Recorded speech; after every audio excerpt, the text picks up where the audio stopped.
Heat's price has dropped. Well, the Heat really are trying to move him. The one team that really wants Jimmy Butler, and the team that he really wants to go to, basically the most untradeable contract in the league. The Miami Heat are having a fire sale as Jimmy has basically played his last game as a Miami Heat. Not 24 hours after I dropped the video on Jimmy Butler's multiple suspensions, he walks out of practice and gets himself suspended yet again. This time, it's for good. Hey, what's happening, everyone? This is Swish Culture. You've just earned yourself a front row seat to the Jimmy Butler-Pat Riley showdown. 2 years ago, those two gave you Heat culture. Unfortunately, the bromance has ended, and just like any failed relationship, this one the bed like Amber Heard. Too old? Well, so is Jimmy, and that might be the problem. While some think the problem is Jimmy, some think Pat Riley is lucky Jimmy gave them a couple of banked shots, aka couple of title shots a couple of years back. It's obviously over at this point, and Jimmy is going elsewhere. But what does this do for the Heat franchise in terms of returns on Jimmy, who will have the last laugh? I'll tell you why later in the video. And what does it do for Jimmy and his outlook going forward? Are teams still interested, and where is the most likely to land? I think we've narrowed it down. Let's hear the latest on what happened though on his third suspension. Before that, however, be sure to like the video and subscribe to Swish Culture for the most analytical and entertaining NBA content on the planet. Now get ready. You're about to get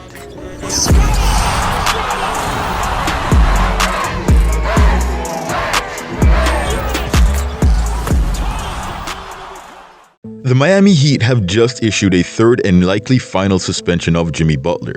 After an incident in practice, they've clearly had enough, and not only are they not interested in having him on the team after the trade deadline, they don't even want him in a Heat jersey going forward. While Jimmy is as petty a player as you can get, considering he left Philly because they were worried about his volatility, Pat Riley is just as bad, but with his position of power, could be even worse.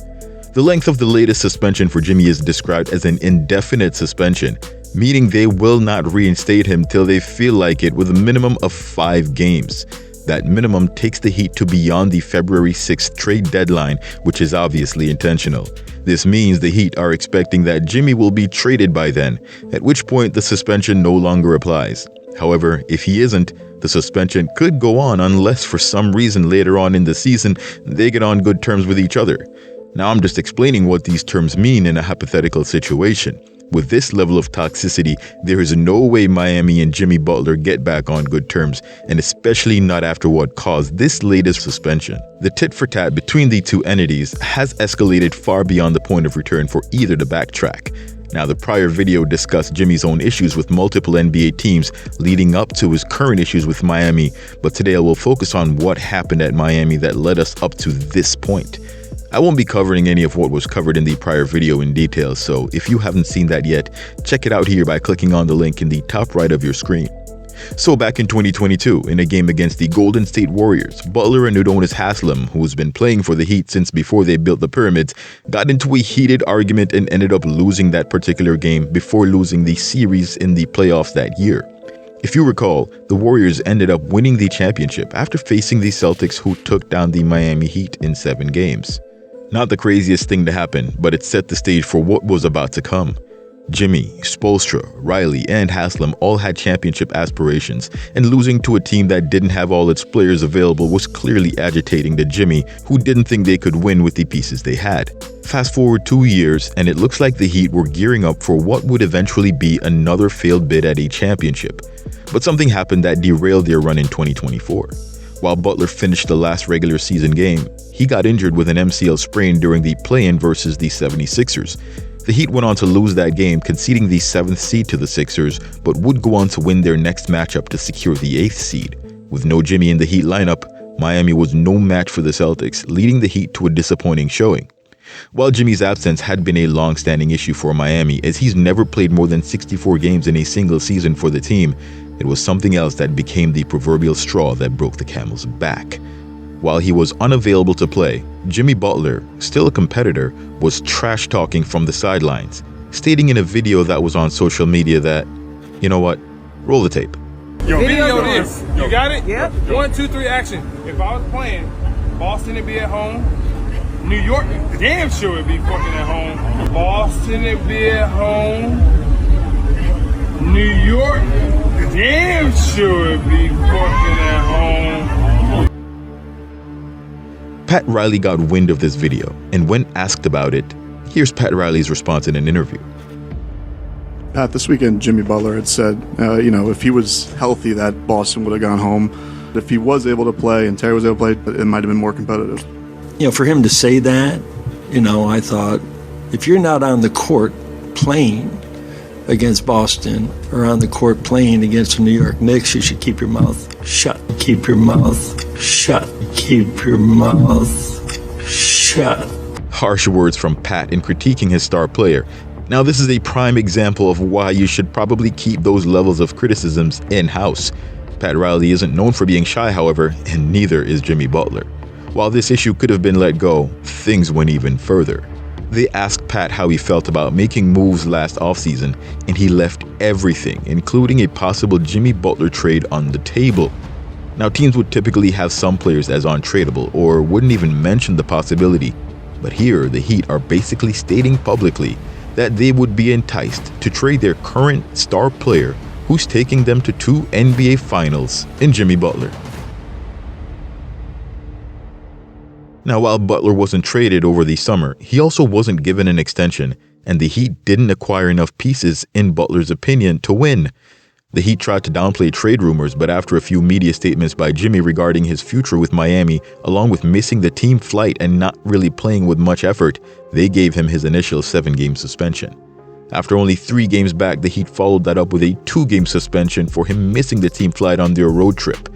Butler was set to return to the team for their game against the Magic. However, after finding out that he was going to be replaced in the starting lineup by Haywood Highsmith, Jimmy walked out of practice.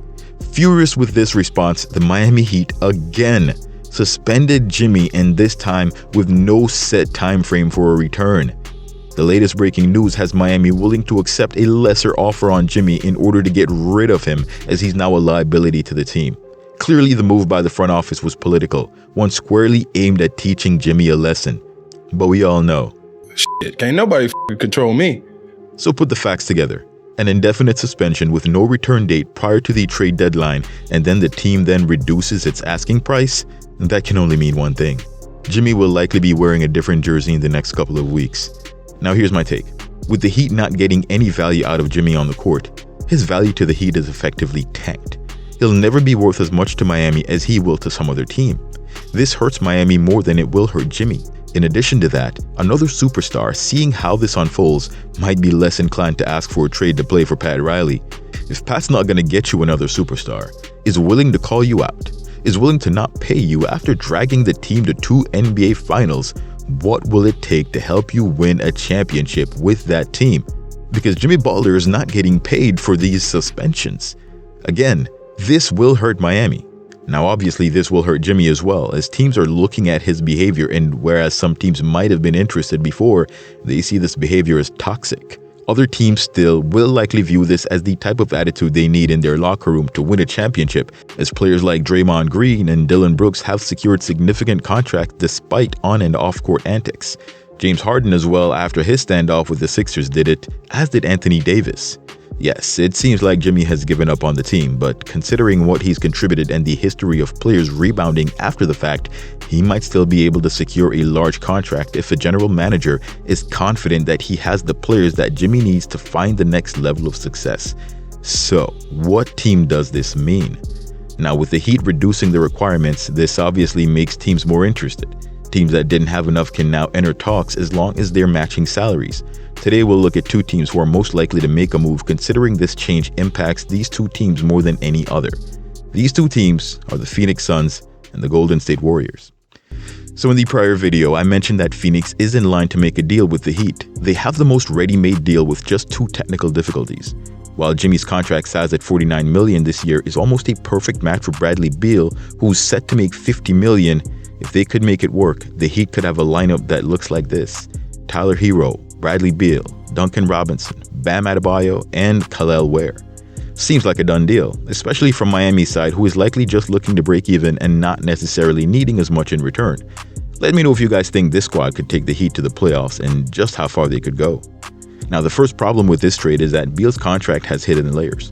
One of which is the fact that his contract extends to 2027, 1 year longer than the Heat was asking for on a return contract for Butler, and with the other being his no-trade clause. While the Heat might have relaxed the asking price, $57 million on a player with that much overlap who hasn't proven he could win anything might be too much. And while Beal has a player option on that last year, he's likely to keep that player option if things don't work out, which could be a big issue for Miami. Now for the no-trade clause. This is such a rarity in the league that the only other player who currently has such a clause is LeBron James. Not even the untradeable Stephen Curry, who will likely finish his career with the Warriors, has such a clause in his contract. The only way to trade Beal is if he agrees to be traded, and in such a case, there'll have to be a team which he would like going to. This is the reason the trade idea between the Heat and Suns was floated, because he'd get to go into a situation where the team could feasibly compete for a championship. However, the fit might be a problem considering he'd have to play alongside Tyler Hero, which may not be that different from playing alongside Devin Booker. Except there's less talent, and there's no Kevin Durant. The Suns are applying pressure by putting Beal on the bench, as there's simply too much overlap with Book and not enough ball to go around between him, Book, and KD. The Suns are better served with a facilitator in place of Beal and run a lineup that features Tyus Jones instead. Adding Jimmy to this roster gives the Suns a lineup of Jones, Booker, Durant, Butler, and Nick Richards. Not exactly 5 all-stars, but Butler, KD, and Booker is a dangerous trio if they have enough time to build some chemistry. Oh, okay. All right. That chemistry gonna help you when you got to guard Steph?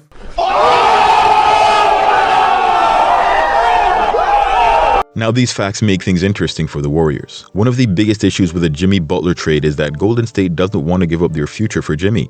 This could be the perfect storm for the Warriors. It's a risky bet, but could pay out huge dividends. This is the basketball equivalent of having your cake and eating it too. I've already stated the risks with Jimmy, and they still apply here in Golden State.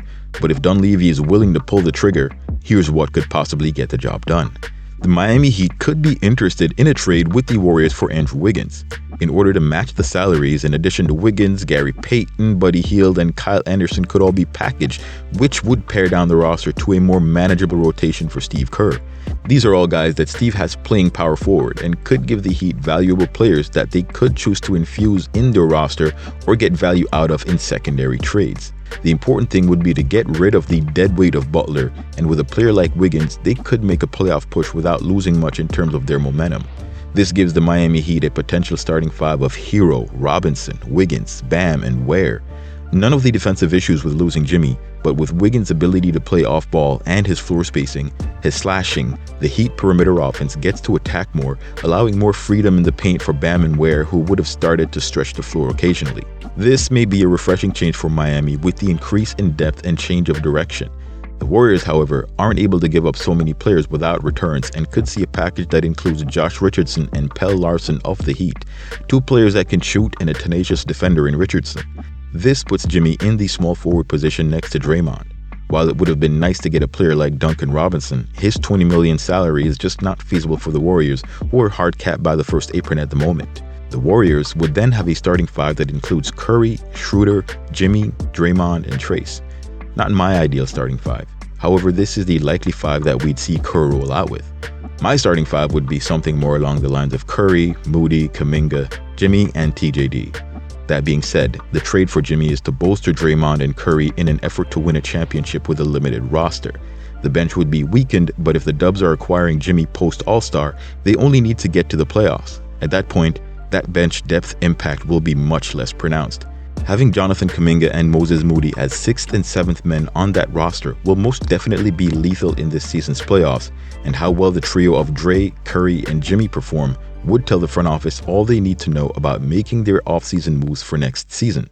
The Dubs could potentially throw a wild card for Vooch in addition to the trade for Jimmy and make it a 3-team trade with the Bulls, at which point it would be a complete chemistry rebuild for the Golden State Warriors, but the potential from a Curry, Schroeder, Butler, Green, and Vooch starting 5 would give you the everything or nothing that the front office is trying to figure out before making a decision on the young players such as Moody and Jonathan Kuminga. The Bulls are looking for a first-round pick for Vooch, which the Warriors don't seem too keen on offering, but we might see that requirement drop to 2 second-round picks, or the Warriors might offer a protected first-round pick in the coming days, so definitely keep your eyes peeled. These are the options for Golden State going forward, and likely the best options for the Heat as well. But I won't have the last say on this issue. Let me know what you guys think of Jimmy's future. Is it in Miami or elsewhere? And what do you think of the trades? Post your thoughts in the comments below. Just don't forget to like the video, subscribe to the channel, and turn on all your notifications so you don't miss any of my latest uploads. Thanks for watching. Till next time.